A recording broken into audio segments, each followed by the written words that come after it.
madurog po yung bawang, dikdikin po natin. Yan, okay na po ito.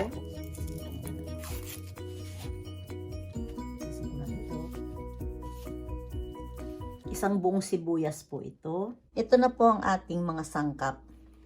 Ito po ang paminta, paprika, ang star anise, laurel. Ayan po ang laurel po ng chicken powder, so liquid seasoning. At ang sugar. Start na po tayo. Lagay lang po ako ng konting mantika para magisa po yung bawang at sibuyas. Kalahati po. Palalabasin ko lang po yung aroma ng bawang. Hanggang sa medyo mag-brown lang po ng konti. Ayan, medyo nag-brown na po yung ibang bawang. Pwede na po natin ilagay ang sibuyas. Ang sibuyas.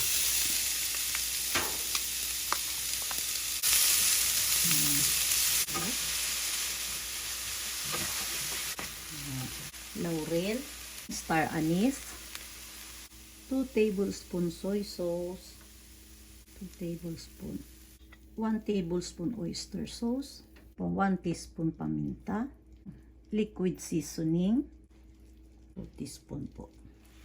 Ilagay po natin 1, 2, 3, 4. Hintayin po natin kumulo bago po natin haluin para hindi po mahilaw ang suka.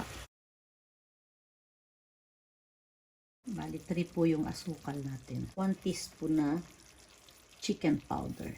Pwede po kayong gumamit ng chicken cubes. Haluin po muna natin. Kukuhanin lang po kasi natin yung lasa ng star anise at ng laurel. Patuyuin lang po natin ito. Natin. Ayan. Ano na po siya. Dry na ng konti. Lagay ko po yung paprika. 2 teaspoon paprika. 1 teaspoon chili powder. Para maanghang. Ayan. Off ko na po yung kalan. Haluin lang natin ito. Isalin na po natin sa ating giniling. Ayan po. Salin na natin. Star anise. Ito po. Ito po yung kalahati ng bawang. Para po may naiiwang bawang.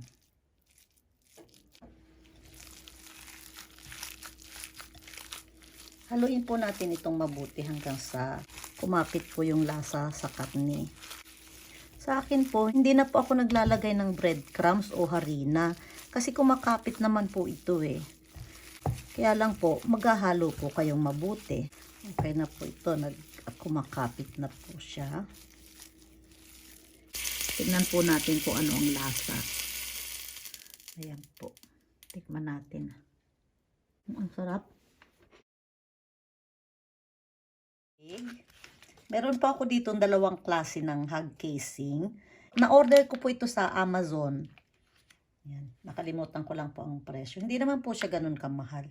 Hindi ko po alam ang presyo. Tanggalin nyo po yung tubig. Pwede po kayong gumamit ng sinulid na pangganchilyo. Dito sa ano na ito. Ganyan lang po yan eh. Ganyan po. Ganyan po dito. Yan po. Hindi na po ako nagguantes. Malinis po ang kamay ko. Pwede naman po kayo magguantes. Nasa inyo po yun. Ganyan po. Ayan. Huwag po natin masyadong punuin po. Konti-konti lang po. Ayan. May pagitan pong ganito oh. Maganda po itong pambalot na to. Ano po, hindi mabaho.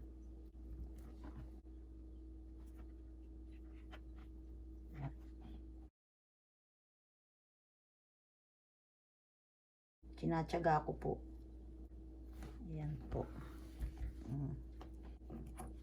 Ayan po. Natapos ko na po ang 500 grams po ito. Adobo din po ang timpla nito.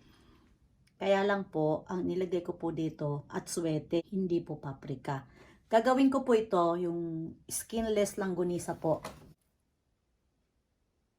50.